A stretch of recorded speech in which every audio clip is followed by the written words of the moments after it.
Hello दोस्तों, कैसे हैं आप सब। एक बार फिर से स्वागत है आपका अपने यूट्यूब चैनल एन एग्जाम में। दोस्तों, जैसा कि आपको कल की वीडियो में मैंने फुल नोटिफिकेशन के बारे में बताया था। आपको बताया था कि कैसे क्या एज क्राइटेरिया है, क्या क्वालिफिकेशन रखी गई है, क्या सिलेबस है। ठीक है, उसके बारे में मैंने आपको बता दिया था। और आज की वीडियो में आपको बताने वाला हूँ कि जो ये चंडीगढ़ एडमिनिस्ट्रेशन के अंदर SC DRC की जो वैकेंसीज निकाली गई हैं क्लर्क और स्टेनोटाइपिस्ट की पोस्ट पर, इसके फॉर्म को आप कैसे अप्लाई कर सकते हैं। तो complete detail step by step, जैसे मैंने आपको CSIR के बारे में बताया था, इसी तरह से मैं आपको इस वैकेंसी के बारे में बताने वाला हूँ कि कैसे आप फॉर्म को अप्लाई करना है और कैसे आपको फीस वगैरह पे करनी है।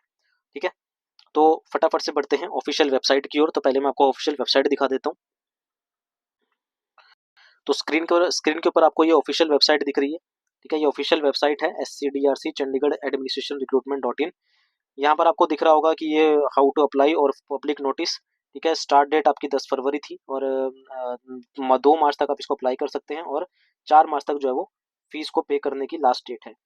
नीचे अगर स्क्रॉल करेंगे तो वही नोटिफिकेशन है कि क्लर्क की यहाँ पर जो है वो 5 पोस्ट रखी गई हैं। क्लर्क की 5 पोस्ट हैं और स्टेनोटाइपिस्ट की 1 पोस्ट है। OBC की 3 है यहाँ पर और SC की 2 है। ठीक है, तो ये आपने कल की वीडियो में जो है वो देख लिया था। अब मैं आपको बताने वाला हूँ कि फॉर्म को आपको कैसे अप्लाई करना है। तो सबसे पहले जब नीचे आएंगे तो आपको क्लिक करना है ऑनलाइन फॉर्म पे। तो जब आप ऑनलाइन फॉर्म पे क्लिक करेंगे, क्लिक करने के बाद आपके पास एक इंटरफेस ओपन होगा। ऑनलाइन फॉर्म पे क्लिक करने के बाद आपके पास इस तरह का इंटरफेस ओपन हो जाएगा, जहां पर आपको पोस्ट के दिया जाएगा कि आपको किस पोस्ट के लिए अप्लाई करना है और स्टेनोटाइपिस्ट के लिए या क्लर्क के लिए। ठीक है, तो ये इंटरफेस आप भरेंगे। तो जब आप इसको भरेंगे तो ये कुछ इस तरीके से आएगा। जैसे अगर मैं क्लर्क पोस्ट के लिए बात करूं तो मैंने क्लर्क पोस्ट के लिए यहाँ पर क्लिक किया। ठीक है, कैंडिडेचर का नेम, यहाँ पर आपके पास नाम आ जाएगा, आपके फादर का नाम, आपकी मदर का नाम, आपकी डेट ऑफ बर्थ। ठीक है, उसके बाद आप किस कैटेगरी से भर रहे हैं, OBC है या SC से हैं। जेंडर के आपके पास मेल है या फीमेल है। नेशनैलिटी सिटीजन ऑफ इंडिया है, ऑब्वियस सी बात है।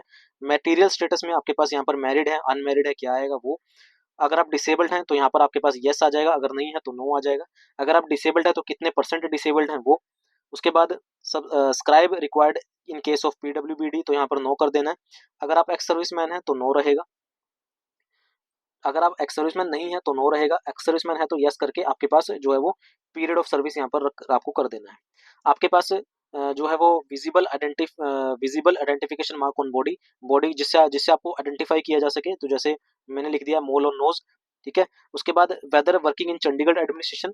अगर आप चंडीगढ़ एडमिनिस्ट्रेशन में काम करते हैं पहले से ही तो यहाँ पर रेगुलर एंड परमानेंट बेसिस आ जाएगा। अगर कॉन्ट्रेक्चुअल बेसिस है तो कॉन्ट्रैक्ट आ जाएगा और अगर नहीं करते तो नो आ जाएगा। ठीक है, ईमेल आईडी आपको भरनी है। यहाँ भी आपको ईमेल आईडी भरनी है और यहाँ पर आपको क्या करना है, अपना मोबाइल नंबर लिखना है। मोबाइल नंबर लिखने के बाद ये सारी डिटेल आप फिल कर देंगे। ठीक है ना, तो और मैं आपको बता दूं ये डिटेल गलत है।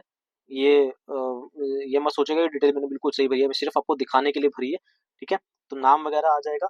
उसके बाद नीचे आपके पास ईमेल आईडी वगैरह सब कुछ सारी डिटेल भरने के बाद आप यहाँ पर नेक्स्ट पे क्लिक करेंगे। तो जब आप नेक्स्ट पे क्लिक करेंगे तो आपके पास इस तरीके का इंटरफेस जो है वो ओपन हो जाएगा। आप नेक्स्ट पे क्लिक करने के बाद आप डैशबोर्ड में आ जाएंगे, बाहर आ जाएंगे और यहाँ से आपके पास जो है वो इस तरीके से यहाँ से आपके पास जो है आपके पास ओपन हो जाएगा। क्या आपका एप्लीकेशन नंबर क्या मिला।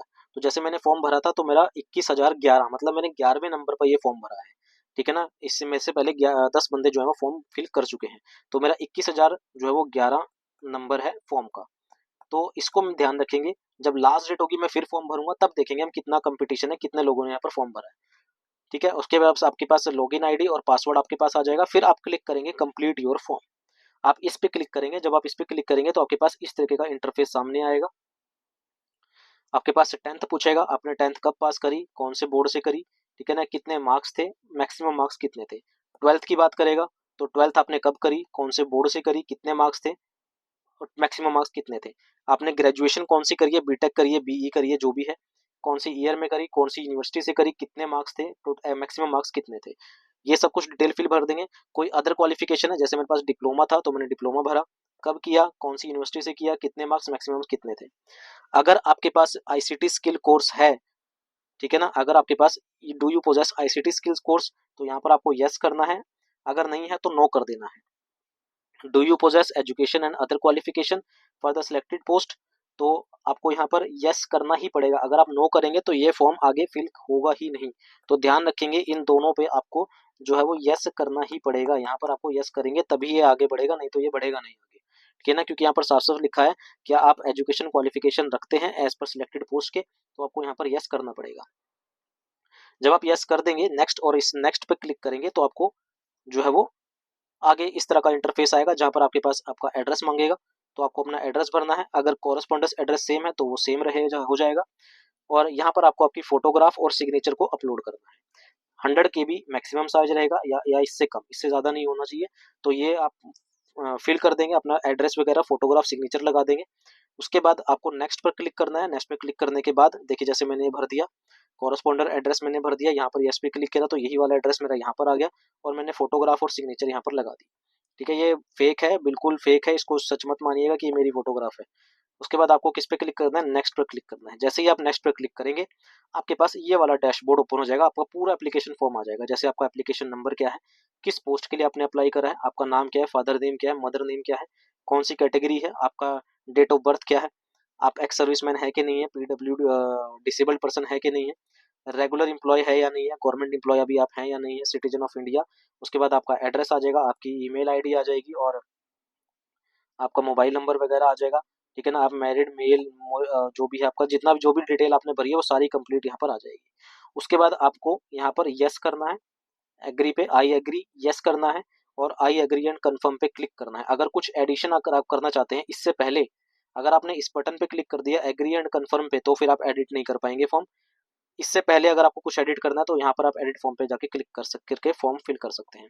उसके बाद आपको आई एग्री एंड कंफर्म पे क्लिक करना है। जैसे ही आप इस पे क्लिक करेंगे आप फिर से डैशबोर्ड में आ जाएंगे और आपका फॉर्म जो है वो कंप्लीट यहाँ पर हो जाएगा। ये आपकी एप्लीकेशन नंबर है और ये आपका फॉर्म कंप्लीट हो जाएगा। फिर आप डिपॉजिट फी लिंक पे क्लिक करेंगे। कितने घंटे के बाद, 24 घंटे के बाद। 24 घंटे से पहले फीस को पे मत कीजिएगा, 24 घंटे के बाद फी को पे किया। यहाँ पर लिखा गया है कि wait for 24 hour before you click on the payment link as it will take minimum 24 hour to transmit your data to the bank. ठीक है, तो आपको 24 आवर तक जो है वो वेट करना पड़ेगा। फॉर्म कंप्लीट करने के बाद 24 घंटे का वेट करने के बाद ही जो है वो फीस को पे कीजिएगा, क्योंकि अगर आप फीस को पहले पे करने लग जाएंगे तो आपके पास ये लिखा आ जाएगा। जैसे मैंने कोशिश करी थी फीस को पे करने की, तो यहाँ पर मेरे पास आ गया user not found, please verify your detail और contact your administration for assistance. तो जब आप फॉर्म कंप्लीट हो जाएगा आपका, उसके बाद 24 घंटे के बाद ही जो है वो फीस को पे कीजिएगा। ठीक है, तो ये पूरा कंप्लीट फॉर्म मैंने आपको बता दिया। ज़्यादा मुश्किल नहीं है, बहुत आराम से, कहीं बाहर जाके भरवाने की जरूरत नहीं है फॉर्म को, आप घर बैठे भी जो है फॉर्म भर सकते हैं अपने आप। ठीक है, लेकिन ध्यान से भरना है, कोई स्पेलिंग मिस्टेक वगैरह ना हो जाए, क्योंकि अगर स्पेलिंग मिस्टेक अगर हो गई, कोई इधर उधर छोटी मोटी गलती होगी तो डॉक्यूमेंट वेरिफिकेशन के वक्त आपको दिक्कत आने वाली है, फिर दिक्कत आ जाएगी। इसलिए फॉर्म को बिल्कुल ध्यान से, अपनी कैटेगरी वगैरह किस पोस्ट के लिए अप्लाई कर रहे हैं वो सब कुछ ध्यान से आपको फिल करना है। ठीक है, तो ये कंप्लीट मैंने आपको बता दिया कैसे आपको फॉर्म को फिल करना है, किस तरीके से जो है वो सारी चीज़ें आपको देखनी है। तो ये था आपके पास SC/DRC में क्लर्क को स्टैंड अप इसका फॉर्म कैसे आपको अप्लाई करना है। उम्मीद है आपको ये पता लग गया होगा कि क्या गलती आपको नहीं करनी है और क्या गलती आपको कर सकते हैं, तो उनसे बचने के लिए। ठीक है,